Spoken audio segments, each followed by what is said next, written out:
সত্য এটা, যতক্ষণ যৌবন আছে তুমি আকর্ষণের পাত্র।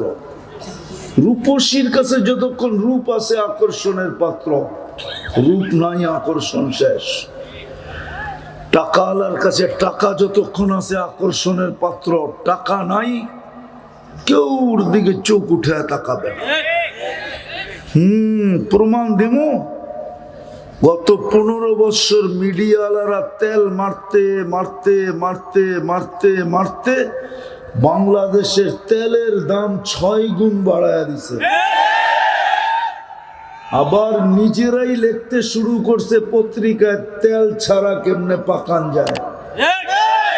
ওরাই আবার এখন স্বৈরাচার বলতে বলতে বলতে গলা শুকায়া দিতেছে। এটার নামই হলো দুনিয়া। আমি এটা বুঝাইতে চাইতেছি না, বুঝানোর জন্য বুঝাইতে চাইতেছি। যুবক, তোমার যৌবনের বাহাদুরি কতক্ষণ বলো আমাকে? টাকার বাহাদুরি কতক্ষণ? পুরুষের পুরুষত্বের বাহাদুরি কতক্ষণ? নারীর নারীত্বেরই বাহাদুরি কতক্ষণ? ফুটাইতে যদি পারি নিজেকে, তাহলে দুনিয়ায় আকর্ষণের পাত্র হয় মানুষ, কিন্তু সাময়িক। কি আছে যতক্ষণ, তেল মারে ততক্ষণ। নাই আর কেউ তেল মারবে না তোমাকে।